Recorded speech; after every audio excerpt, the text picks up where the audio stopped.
ابو سفیان شام سے ایک قافلہ جس میں 50,000 سونے کے سکے اور ہر قسم کا مال موجود لے کر مکہ جا رہا تھا، لیکن بیچ میں ایک بہت ہی بڑا مسئلہ تھا۔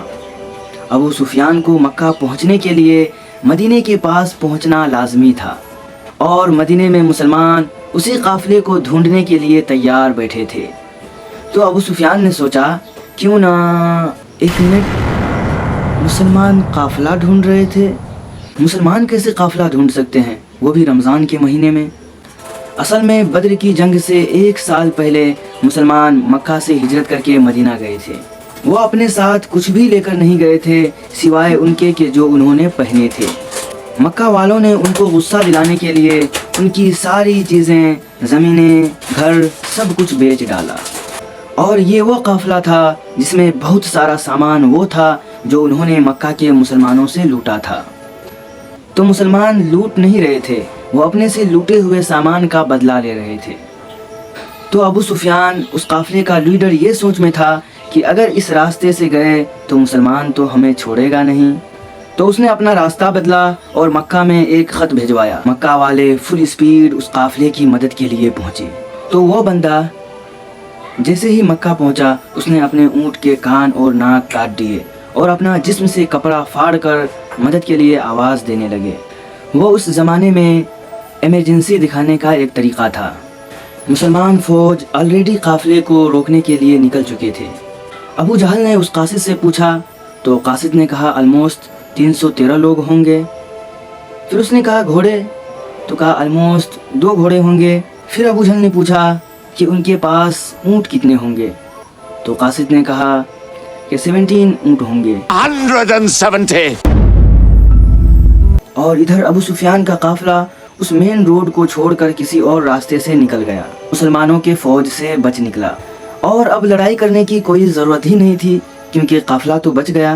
When is safe, so there is no need to fight.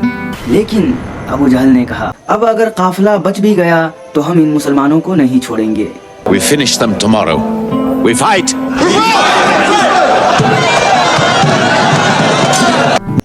جب موت لکھا ہو تو یہی ہوتا ہے، کیونکہ ان کے ایک بندے کو مارنے کے لیے ہمارے پاس 3 بندے ہیں۔ اور ادھر حضرت محمد صلی اللہ علیہ وسلم اپنے فوج کو بدر کی پہلے کنویں کے پاس ٹھہرنے کا حکم دیا۔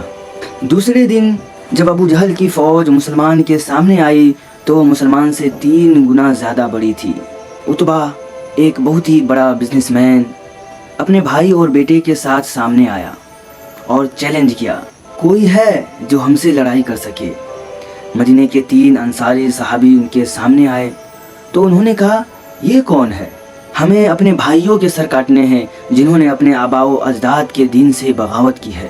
حضرت حمزہ، حضرت عبیدہ اور 24 سال کے حضرت علی رضی اللہ تعالی عنہ سامنے آئے اور لڑائی شروع ہوئی۔ حضرت عبیدہ زخمی ہوئے، لیکن عتبہ، اس کا بھائی اور اس کا بیٹا تینوں مارا گیا۔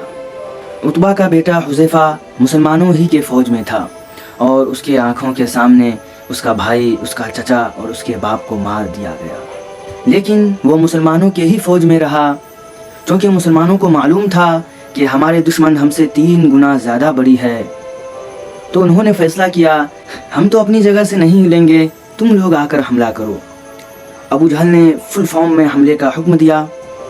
اس کو لگا کہ 2 منٹ کا کام ہے، جلدی سے کر کے یہاں سے نکل لیتے ہیں، لیکن آہستہ آہستہ سارا کافر مرنے لگا، سارا کافر گاجر اور مولی کی طرح کٹنے لگا۔ پھر کافروں کی فوج پیچھے ہٹے اور ٹینشن میں پڑ گئے، یار یہ کیا ہو رہا ہے، ہم ان سے 3 گنا بڑے ہیں اور ہم ان کو اپنی جگہ سے بھی نہیں ہٹا پا رہے ہیں۔